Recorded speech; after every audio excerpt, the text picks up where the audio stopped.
Maranatha, terpujilah nama Tuhan yang kita nantikan akan kedatangannya. Bapak Mama, Bapak Saudara, orang beriman yang diberkati oleh Tuhan Yesus Kristus, saya menyapa kita dengan shalom. Sekali lagi shalom. Natal hampir di ambang pintu. Katong semua ada dalam masa penantian akan kedatangan Tuhan. Dalam dua konteks, yaitu kedatangan Tuhan melalui perayaan Natal dalam kelahiran Yesus Kristus Putra Tunggal Allah, tetapi juga menantikan akan kedatangan Tuhan yang kedua kali. Karena itu Bapak Saudara orang beriman, bahwa dalam masa penantian ini kita akan diuji dalam pergumulan iman. Sinode kami mengangkat tema bagi kita Bapak Saudara, menyambut Yesus dengan iman dan ketaatan. Bapak Saudara, ketong semua ada yang disebut dengan hak prerogatif atau hak pribadi. Hak pribadi ini diberikan kepada setiap orang untuk berkata iya atau menerima sesuatu. Tetapi juga hak prerogatif ini Bapak Saudara diberikan kepada setiap orang untuk berkata tidak atau menolak sesuatu. Kita semua diberikan hak yang sama Bapak Saudara orang beriman. Tetapi tentunya Bapak Saudara bahwa dalam hal menolak dan menyatakan tidak, terkadang bertolak belakang dengan nurani kita. Atau tidak wajar, di luar logika dan nalar berpikir yang benar. Dengan menolak dan mengatakan tidak Bapak Saudara, tentunya karena orang akan menjaga dia pun privasi pribadi. Privasi ini sesuatu yang sangat bersifat pribadi bagi setiap orang. Karena itu dia akan menolak dan mengatakan tidak kepada sesuatu hal yang tidak wajar dan tidak pantas baginya. Tetapi juga Bapak Saudara orang beriman, bukan hanya menjaga privasi, orang juga tidak mau untuk mengambil resiko-resiko lebih jauh. Sehingga orang berani mengatakan tidak dan menolak. Menjaga kenyamanan diri. Dan ada banyak hal yang dipertimbangkan. Memberi respon tidak atau menolak Bapak Saudara, tentunya ini merupakan alasan-alasan logis bagi setiap orang. Beta sonde mau karena alasan-alasan tertentu. Tetapi ada yang berani menerima risiko. Kita menerima karena kita bawahan. Amin. Kita menerima karena itu bos pun perintah. Amin. Kita menerima karena kepercayaan sonde akan datang untuk kedua kalinya. Kita menerima karena dipercaya sonde akan ada orang lain yang mendapatkan kepercayaan sebagaimana kita, sekalipun resikonya sangat fatal. Karena itu Bapak Saudara orang beriman, dalam mengatakan ya dan tidak, orang memiliki banyak pertimbangan dan orang tahu bahwa respon yang terbaik akan menuju kepada tujuan yang benar. Bapak Saudara orang beriman yang sangat diberkati oleh Tuhan Yesus Kristus, tentunya bahwa kalau kita tidak menolak ada dengan resiko dan juga konsekuensi sebagai wujud ketaatan kita, tetapi juga dalam keadaan tunduk, patuh dan setia. Kata taat ini Bapak Saudara orang beriman menurut Alkitab, yaitu tindakan mengikuti perintah dan kehendak Tuhan yang lahir dari kasih dan kepercayaan serta iman dalam hubungan dengan Tuhan. Kata ketaatan ini terlalu sangat penting. Dari hati nurani karena kasih, tetapi juga dengan iman karena ketaatan. Bapak-bapak, saudara, orang beriman yang sangat diberkati oleh Tuhan Yesus Kristus, tentunya bahwa perjumpaan Maria dan juga malaikat Gabriel. Kata firman Tuhan ini, bapak-bapak, saudara, orang beriman, dalam bulan yang ke-6 Allah menyuruh malaikat Gabriel pergi ke sebuah kota di Galilea bernama Nazaret, kepada seorang perawan yang bertunangan dengan seorang bernama Yusuf dari keluarga Daud. Perawan itu bernama Maria. Sungguh satu perjumpaan yang mengejutkan. Percakapan yang diawali dengan suatu sapaan yang meneduhkan dan juga mengubahkan cara pandang, cara berpikir Maria tentang kedatangan Gabriel. Kenapa sih demikian, bapak-bapak, saudara, orang beriman? Sapaan itu begitu meluluhkan hati, walaupun mengagetkan. Sapaan itu mengubah cara pandang dan cara berpikir, karena diawali dengan salam hai engkau yang dikaruniai, Tuhan menyertai engkau. Orang bilang salom sawi kotong susana. Amin. Tetapi kalau dia jalan, kalau dia sono dek ambil nih, itu mang tua do. Susan batogor lai. Senyum jusonde. Perjumpaan itu diawali dengan percakapan yang meneduhkan hati.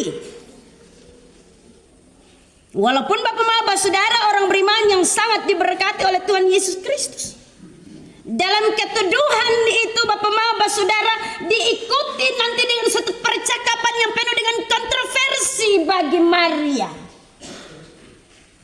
Kenapa sehingga saya mengatakan demikian, bapak-bapak, saudara, orang beriman? Tadi Sukastau bilang, salam bagimu yang dikaruniai, Tuhan menyertai engkau. Tetapi tiba-tiba dilanjutkan percakapan malaikat Gabriel dengan Maria pada saat itu, bapak-bapak, saudara, orang beriman, yang mengejutkan tetapi juga membawa suatu gejolak dalam dirinya. Kata malaikat itu kepadanya, jangan takut hai Maria, sebab engkau beroleh kasih karunia di hadapan Allah. Sesungguhnya engkau akan mengandung dan akan melahirkan seorang anak laki-laki, dan hendaklah engkau menamai dia Yesus. Respon dan tindakan Maria manusiawi. Bapak-bapak, saudara, orang beriman, bagaimana mungkin kau tahu berpacaran nih, makan sirip pinang sebelum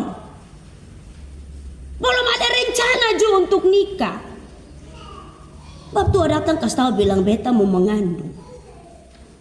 Ini persoalan tatanan hidup budaya orang Yahudi, bapak-bapak, saudara, orang beriman. Tetapi juga hukum Taurat yang sangat ketat.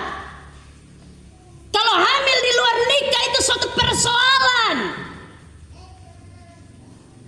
Amin. Bikin malu, bikin aib, tidak akan diterima di tengah-tengah lingkungan sosial masyarakat, dalam tatanan kultur dan adat serta budaya. Resiko hukum Taurat kalau yang model begitu itu bapak mama dirajam dengan batu sampai mati. Keluaran pasal 22 ayat yang ke-23 24. Ulangan. Kalau hamil di luar nikah persoalan. Karena itu jangan heran juga, kotong sebagai orang tua kalau jumpai hal-hal yang demikian ini, mama kayak mau bunuh diri selalu ini. Amin. Lu bikin malu-malu bapak sa, otak taruh di mana? Maria ada dalam situasi yang demikian. Bapak mama, bapak saudara, orang beriman yang sangat diberkati oleh Tuhan Yesus Kristus. Karena itu manusiawi bagaimana mungkin. Tetapi dia diperhadapkan dengan resiko taat, patuh dan setia.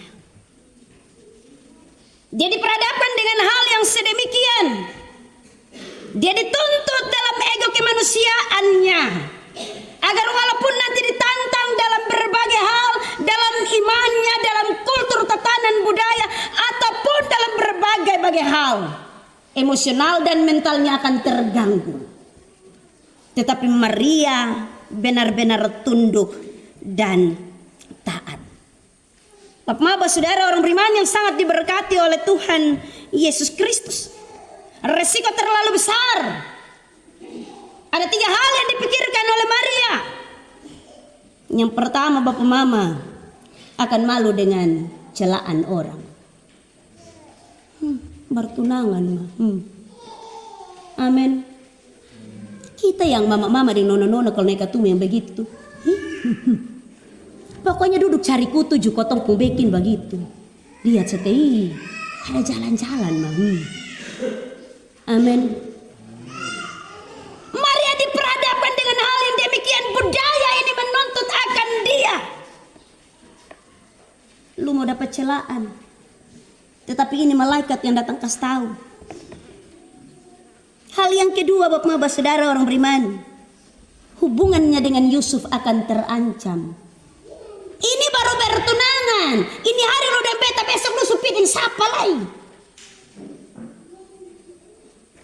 Akan banyak hal negatif yang datang yang muncul dari pemikiran Yusuf tentang kesetiaan Maria terhadap dirinya.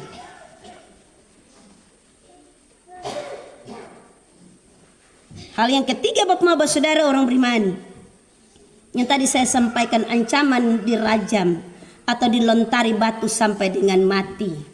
Ulangan 22, 23, 24. Konsekuensi yang sangat besar. Resiko ini dapat terjadi baik dalam jangka waktu yang sementara ataupun dalam jangka waktu yang panjang bagi Maria. Dalam jangka waktu pendek, kalau diperhadapkan begitu tuh, kau bisa ambil keputusan bunuh diri, bangun lari, sembunyi, sanakan kasih tahu. Itu dalam jangka waktu pendek. Tetapi dalam jangka waktu panjang akan ada luka batin, psikologi dan mental yang terganggu teramat sangat sepanjang hidup. Karena itu Bapak saudara orang beriman yang sangat diberkati oleh Tuhan Yesus Kristus, ini akan menjadi luka batin yang hebat. Tetapi apa yang menjadi respon dan jawaban Maria menunjukkan akan ketaatannya dan juga kepatuhannya serta iman setianya kepada kehendak dan otoritas Allah terhadap dirinya sebagai hamba. Dia tunduk dan taat karena dia hanyalah hamba. Dia hamba yang akan mendengar apa yang menjadi perkataan tuannya. Dia hamba yang akan menerima apa yang menjadi rancangan tuannya baginya. Dia tidak akan menolak karena dalam berbagai-bagai keputusan. Bapak saudara orang beriman yang sangat diberkati oleh Tuhan Yesus Kristus, dalam keadaan sebagai hamba, Maria menerima akan hal ini. Toh kalaupun terjadi, maka jadilah menurut kehendakmu. Kalau kotong diperhadapkan yang begitu, siapa mau? Senada yang berdoa ya bilang jadilah menurut kehendakmu. Kebanyakan kotong pun mau itu jadilah menurut kehendakku. Amin. Jadilah ikut beta pun mau, ikut beta pun suka. Jangan atur dan intervensi. Maria menunjukkan akan ketaatannya sebagai hamba. Karena itu Bapak saudara orang beriman yang sangat diberkati oleh Tuhan Yesus Kristus, 3 hal penting yang dilakukan oleh Maria. Yang pertama, menerima dengan kerendahan hati. Kenapa sehingga Maria melakukan hal itu Bapak saudara? Hamba menurut hukum orang Yahudi adalah orang yang tak berhak menerima apapun, bahkan sampai dengan pujian dan kata terima kasih pun seorang hamba tidak layak menerimanya. Lalu siapakah kita yang menuntut terlalu banyak? Pujian dan terima kasih itu tidak penting, Karena hambanya menjalankan tugas untuk menyenangkan hati tuannya. Lukas pasal 17 ayat yang ke-7 hingga ayat yang ke-10. Seorang hamba dituntut hanya untuk menyenangkan hati tuannya. Yang kedua, Bapak Saudara orang beriman, Maria menunjukkan secara total akan ketaatannya, bukan hanya menempatkan diri sebagai hamba, tetapi juga dengan kerelaan hati menerima setiap resiko-resiko dan konsekuensi. Kerelaan hati. Sana apa kau habis kotong hamba sah. Mau jadi apa na jadi su. Kena kotong begitu, kotong bapuku dulu tuh. Habis itu baru berdamai. Amin. Kotong bapuku dulu. Maria menunjukkan akan hal ini bahwa dia hanya hamba. Karena itu kerendahan hati ini ditunjukkan bahwa dia tidak lebih daripada tuannya. Dia tidak lebih tinggi dari tuannya. Apa yang dirancangkan oleh Allah jadilah bagi dirinya. Yang ketiga, kualitas iman Maria. Bapak saudara orang beriman yang sangat diberkati oleh Tuhan Yesus Kristus. Allah merancangkan apa yang baik bagi Maria. Benar bahwa dia akan mengandung dari Roh Kudus. Anak itu akan menjadi besar dan disebut anak Allah Maha Tinggi. Dan Tuhan akan mengaruniakan kepadanya tahta Daud, bapa leluhurnya. Tetapi juga lebih daripada itu, dan dia akan menjadi raja atas kaum keturunan Yakub sampai selamanya, dan kerajaannya tidak berkesudahan. Hal inilah yang membawa Maria kepada imannya kepada Tuhan. Nubuatan tentang kedatangan Mesias melalui dirinya akan dinyatakan. Dia akan dipakai oleh Allah untuk menjadi ibu Tuhan. Dia satu-satunya perempuan istimewa pada waktu itu. Dia dipilih oleh Allah bukan karena perawakan yang cantik atau memiliki semua hal yang baik, tetapi karena dia hamba yang taat dan setia kepada Tuhannya. Kualitas iman ini Bapak saudara orang beriman yang dimiliki oleh Maria. Karena itu dengan iman dia berkata, jadilah kepadaku menurut perkataanmu. Hanya dengan iman saja Maria berkata demikian. Dia tidak menolak apa yang menjadi keputusan Tuhan bagi dirinya.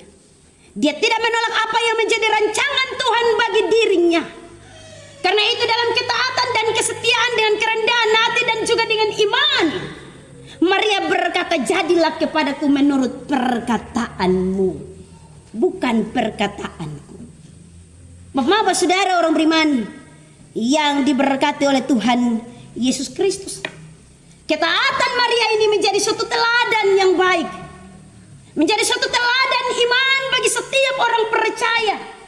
Bagi kita yang mendengar kebenaran firman Tuhan hari ini, dalam Adventus yang ketiga, mempersiapkan akan diri kita untuk menyambut akan kedatangan Tuhan melalui perayaan Natal.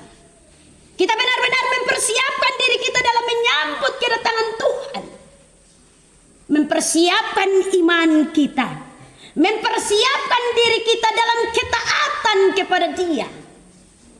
Bukan mempersiapkan finansial kita, mempersiapkan kekayaan kita, mempersiapkan apa yang kita miliki, mempersiapkan kepintaran, kecerdasan kita. Allah sonde pikir sampai di situ. Mau hari Natal begini, ini ada banyak orang mempersiapkan banyak hal yang bersifat finansial. Amin. Ada banyak uang gereja terkuras. Dekorasi sini sana, beli lilin, beli lampu Natal, apa semua orang mau bikin habis. Amin. Persiapan menyongsong Natal ini, Bapak Mama, kemarin di Kupang itu orang bikin pohon Natal saja dari uang pecahan 50.000 dan 100.000. Yang kotong sonde lihat begini, kalau sulu-sulusu kotong tetap bilang itu doi. itu doi. Amin. Tetapi Bank BI di Kupang itu bikin pohon Natal pakai uang 50.000 dan 100.000. Kita ada susah setengah mati, dong buang-buang doi hanya untuk mau menyambut Natal ini. Ada bencana alam di Sumatera sana, coba kau itu 50.